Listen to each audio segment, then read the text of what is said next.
نہ کوئی غم کرو نہ خوف، خوشیاں مناؤ جنت کی جس کا تم سے وعدہ کیا گیا تھا۔ اللہ کی ربوبیت پر اطمینان جب انسان کو ہو جاتا، میرا رب اللہ ہے، ربی اللہ، انسان کے لیے نہ کوئی کھٹکا، نہ کوئی خطرہ، نہ کوئی خوف، نہ کوئی حزن۔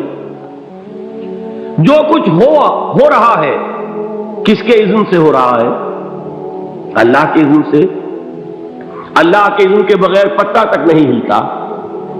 یہ کوئی اندھا بہرا مادہ نہیں ہے جس سے مجھے کوئی خوف ہو۔ اندھا بھینسا چلا آ رہا ہو اس سے تو ڈرنے کا ہر انسان کو ڈرنا چاہیے، نہ معلوم کس کو ٹکر مار دے، لیکن نہیں، اس کائنات کو چلانے والا ایک سمیع و بصیر خدا ہے۔ وہ جو میرا دوست ہے، میرا ولی ہے، اللہ ولی الذین آمنوا یخرجہم من الظلمات الی النور، اللہ اہل ایمان کا ولی ہے، ساتھی ہے، پشت پناہ ہے، مددگار ہے، حمایتی ہے۔ بتائیے جسے یقین ہو جائے کہ اللہ میرا مددگار، اللہ میرا محافظ، اللہ میرا پشت پناہ، اللہ میرا حمایتی، اس کے لیے کوئی خوف ہوگا؟ اس سے کوئی ڈر ہوگا؟ میں مثال دیا کرتا ہوں ایک بہت سادہ، پنجاب کے دیہات کی۔ وہ بڑا چودھری ہے اور کوئی غریب کسان ہے۔ اس غریب کسان کے جانوروں کو ہر وقت اندیشہ ہوگا چوری کا، کوئی میری بھینس کھول کر نہ لے جائے، کوئی میرا بیل کھول کر نہ لے جائے۔ لیکن جس کے بارے میں یہ سب کو معلوم ہو کہ وہ جو بڑا چودھری ہے وہ اس کا دوست ہے، اس کی بچیا کو کوئی خوف ہوگا؟ اس کی بھینس پر کوئی ہاتھ ڈالے گا؟ اسے کوئی اندیشہ ہوگا؟ نہیں۔ کیوں؟ کہ وہ بڑا چودھری، بڑا اس کا یہاں کا سردار، جاگیردار، سب کو معلوم ہے وہ میرا دوست ہے، کوئی میرے خلاف اقدام نہیں کر سکتا۔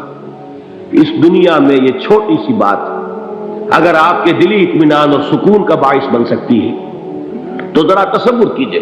میں لفظ تصور استعمال کروں گا صرف اس لیے کہ اس کا ہم جس کو کہتے ہیں ادراک اور شعور کر نہیں سکتے، اگر کے ساتھ کر سکتے۔ اگر یقین ہو کہ اللہ میرا مددگار اور یقین ہو کہ اللہ ہر آن میرے ساتھ ہے، پھر کوئی خوف؟ کس کا خوف؟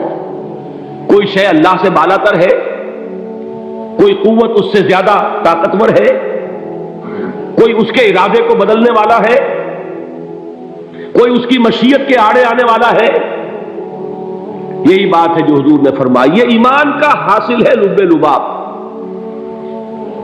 کہ دیکھو اچھی طرح اس بات کو ذہن نشین کر لو، اگر تمام انسان مل کر تمہیں کوئی نقصان پہنچانا چاہے نہیں پہنچا سکتے، مگر جو کچھ اللہ نے لکھ دیا ہو، اور تمام انسان مل کر تمہیں کوئی نفع پہنچانا چاہے نہیں پہنچا سکتے، مگر وہ شے جو اللہ نے طے کر دی۔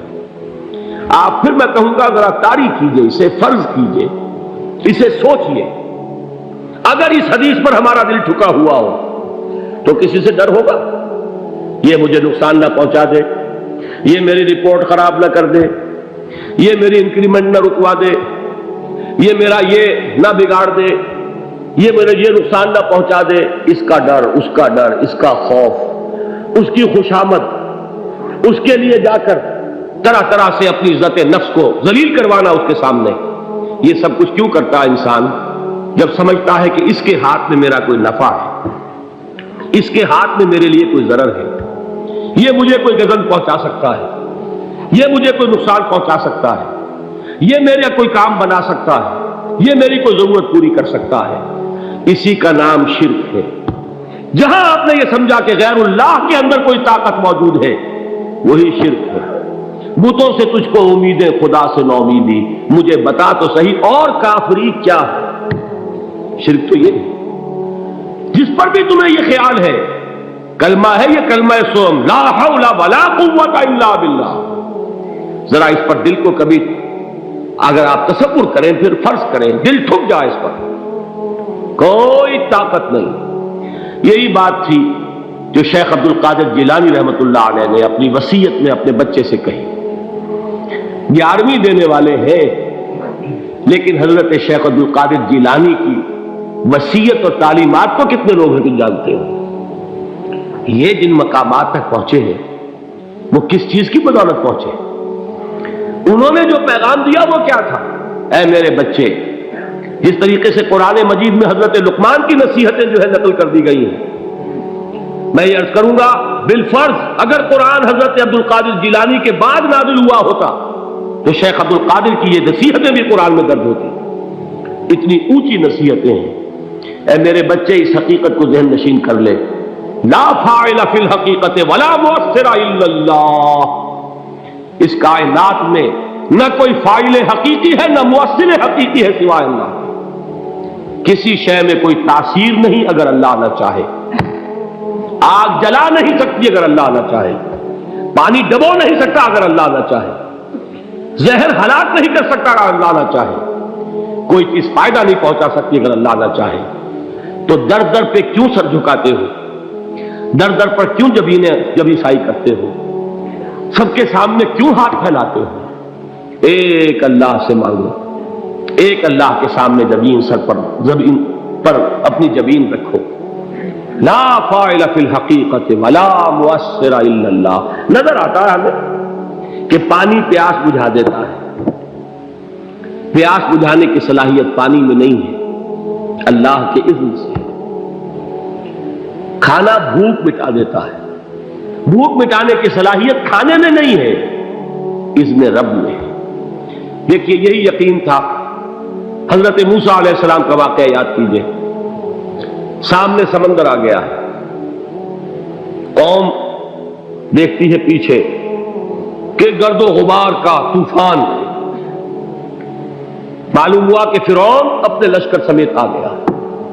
لشکر جب چلتا تھا تیز رفتاری کے ساتھ تو گرد و غبار کا جو طوفان اٹھتا تھا اس کا تصور کیجیے، اور لمحہ بلمحہ وہ قریب آ رہا ہے۔ پوری قوم نے کیا کہا؟ اے موسیٰ انا لمدرکون، اے موسیٰ ہم کو پکڑے گئے۔ قرآن مجید میں تو یہاں وہ باتیں نہیں لکھی ہیں، لیکن تورات میں یہ درج ہے کہ بنی اسرائیل جھگڑنے لگے، دست و گریبان ہو گئے موسیٰ کے ساتھ۔ موسیٰ نے یہاں مروایا لا کر، اس سے تو ہم ہی بہتر تھے، وہاں کھانے کو ملتا تھا، زندگی تو تھی، بیگار ہم کر رہے تھے، موت تو نہیں تھی۔ اب جو کچھ ہوگا اس کا تصور کرو، جس طریقے سے ہمارے ٹکڑے اڑائے جائیں گے۔ تو لڑ رہے ہیں حضرت موسیٰ علیہ السلام سے، یہ تورات کی تفصیل ہے۔ قرآن میں صرف اتنا آیا ہے، پریشان ہو کر انہوں نے کہا انا لمدرکون، موسیٰ ہم کو پکڑے گئے۔ اس وقت موسیٰ کا جواب کیا ہے؟ کلا ان معی ربی سیہدین، نہیں، میرے ساتھ میرا رب ہے، وہ راستہ دے گا۔ بتائیے کہاں راستہ نظر آ رہا ہے؟ یہ ہے ایمان بالغیب۔ راستہ نظر نہ آئے تب اللہ پر یقین ایمان ہے۔ جیب میں پیسے ہوں اور تب دل کو اطمینان ہے تو ایمان کس پر ہوا؟ پیسے پر، اللہ پر نہیں۔ جب وسائل و ذرائع نہ ہو اور پھر یقین ہو کہ اللہ مسبب الاسباب ہے، وہ اسباب کا پابند نہیں ہے، وہ اسباب کا محتاج نہیں ہے، اسباب اس کے محتاج ہے۔ اگر یہ یقین ہے تو اللہ پر ایمان ہے، یہ نہیں ہے تو تمہارا ایمان اسباب پر ہے، وسائل پر ہے، ذرائع پر ہے، مادیات پر ہے، اللہ پر نہیں۔ اس وقت کہاں راستہ تھا؟ کوئی راستہ تھا؟ سمندر ہے اور ادھر سے لشکر آ گیا ہے۔ کلا ان معی ربی سیہدین۔ اب دیکھیے ایمان کہہ دینا آسان ہے، ہوا معکم اینما کنتم، جہاں کہیں بھی تم ہوتے ہو اللہ تمہارے ساتھ ہوتا ہے، لیکن اس کا یقین قائم ہو جائے تو زمین و آسمان کا فرق واقع ہو جائے۔ یہی بات ہوئی حضور کے ساتھ۔ غار ہے، چھپے ہوئے ہیں محمد رسول اللہ اور آپ کے وہ یار غار ابو بکر صدیق رضی اللہ تعالی عنہ۔ اقبال نے حضرت ابو بکر کی شان میں چند اشعار کہیں صرف، لیکن واقعہ یہ ہے کہ بھاری بھاری نظموں پر اور قصیدوں پر بھاری، طویل ترین نظمیں اور قصیدے ہوں ان پر بھاری ہے۔ ہمتیں ابو بکر کی ہمت جو ہے، کشت ملت را چو ابر، جیسے بارش سے کھیتی اپجتی ہے، ابو بکر کی ہمت اور عزیمت اس امت کو اسی طرح سینچنے والی ہے۔ ثانیے اسلام و غار و بدر و قبر، وہ دوسرے تھے اسلام میں، دوسرے پہلے کون تھے؟ انا اول المومنین، حضور فرماتے ہیں سب سے پہلا ایمان لانے والا میں، دوسرے ابو بکر۔ ویسے ہمارے ہاں یہ چلتا ہے اختلاف، حضرت علی پہلے ہیں کہ حضرت ابو بکر پہلے ہیں، لیکن اس میں بڑی خوبصورت تطبیق قائم کی ہے علماء نے، اور بہت صحیح ہے۔ چار کے بارے میں فیصلہ ہی مت کرو کہ کون پہلے، ان کی ایک عجیب تقسیم کر دی ہے۔ آزاد مردوں میں، بالغ مردوں میں سب سے پہلے ابو بکر، بچوں میں سب سے پہلے علی، خواتین میں سب سے پہلے خدیجہ، اور غلاموں میں سب سے پہلے زید بن حارثہ۔ بڑی پیاری تقسیم ہے، یہ چاروں ہی پہلے ہیں، ہر ایک کے لیے اولیت ہے۔ اور واقعہ یہ ہے کہ اگر زمانی اعتبار سے تعین ہوگا تو پہلے خدیجۃ الکبریٰ آئیں گی رضی اللہ تعالی عنہ، کسی اور سے بات کرنے کی نوبت بعد میں آ سکتی ہے، پہلے تو اہلیہ محترمہ سے بات ہوئی، آتے ہی پہلی وحی ہوئی ہے، ابھی تبلیغ کا حکم نہیں تھا، کس کو بتایا واقعہ؟ ابھی اپنی نبوت کی تبلیغ کا تو حکم ہی نہیں آیا، واقعہ کس کا ہے؟ وہ خدیجہ کا ہے۔ جب کہا ہے کہ خشیت علی نفسی، مجھے اپنی جان کا اندیشہ ہے، تو کیا جواب دیا خدیجہ نے رضی اللہ تعالی عنہا؟ وہ صدیقۃ الکبریٰ ہے، صدیقات جو ہے خواتین ان میں چوٹی پر خدیجۃ الکبریٰ ہے رضی اللہ تعالی عنہا، اور صدیق جو مرد ہیں ان میں صدیق اکبر ہے ابو بکر صدیق رضی اللہ تعالی عنہ، لیکن صدیقات میں چوٹی پر۔ جب حضور نے فرمایا خشیت علی نفسی، کیا فرمایا، کیا عرض کیا، کیسے تسلی دی؟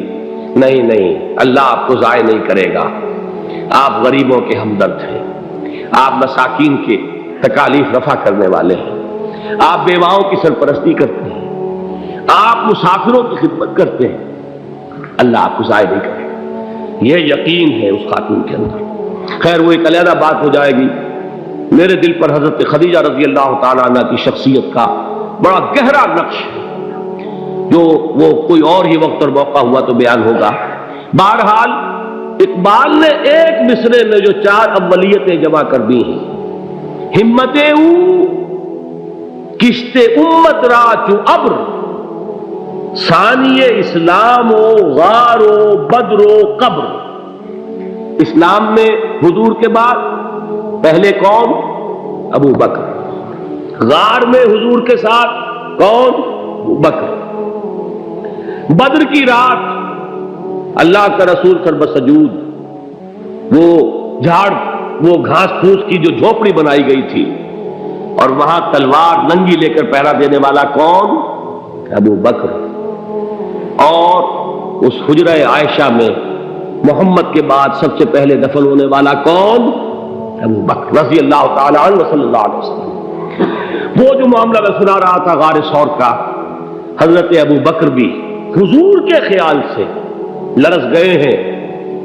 آپ کو یاد ہوگا کہ جا کر پہلے تمام جتنے سوراخ تھے انہیں بند کیا، ایک سوراخ رہ گیا تھا جس کو بند کرنے کے لیے کوئی کپڑا نہیں تھا، وہاں اپنی ایڑی رکھی ہے، تب کہا ہے حضور سے تشریف لائیے، اور اپنے زانو پر حضور کو لٹایا ہے، اور وہاں کسی موذی جانور نے کاٹا ہے، حضور کی آنکھ لگ گئی تھی، اس وقت اس بل کے اندر جو بھی بچھو ہے کیا ہے واللہ عالم، اس نے کاٹا ہے، اس کی تکلیف کی وجہ سے ابو بکر کی آنکھوں سے آنسو ٹپک گئے، حضور کے چہرے مبارک پر پڑے ہیں، تو حضور جاگے ہیں، معاملہ کیا ہے؟ ایڑی نہیں ہٹائی وہاں سے، مبادا وہ جانور وہاں سے نکل کر محمد الرسول اللہ کو کوئی گزن پہنچا دے، ابو بکر کی ایڑی ہے، جس طرح چاہے کھا لے، ختم کر دے، جان نکل جائے تب کوئی آنچ آئے، محمد پر تو آئے، لیکن جیتے جی نہیں۔ وہ ہے ابو بکر حضور کے خیال سے۔ اس وقت حضور نے پھر اپنا لعاب دہن لگایا ہے، اور اس سے پھر آپ کی تکلیف ختم ہوئی۔ جیسے خیبر میں حضرت علی کی آنکھ دکھ رہی تھی، اس کو جو شفا حاصل ہوئی ہے وہ بھی حضور کے لعاب دہن سے ہوئی۔ تو بہرحال اس وقت انہوں نے کہا ہے کہ اے نبی یا رسول اللہ، اگر اس وقت ان میں سے کسی نے غیر ارادی طور پر بھی اپنے قدموں کی طرف جھانک لیا تو پکڑے جائیں گے، کیا جواب تھا اللہ کے رسول کا؟ لا تحزن ان اللہ معنا، اللہ ہمارے ساتھ ہے، کیوں گھبراتے ہو ابو بکر؟ یہ ہے ایمان باللہ، میرا مالک اللہ، میرا رازق اللہ، میرا محافظ اللہ، میرا مددگار اللہ، میرا پشت پناہ اللہ، میرا دوست اللہ۔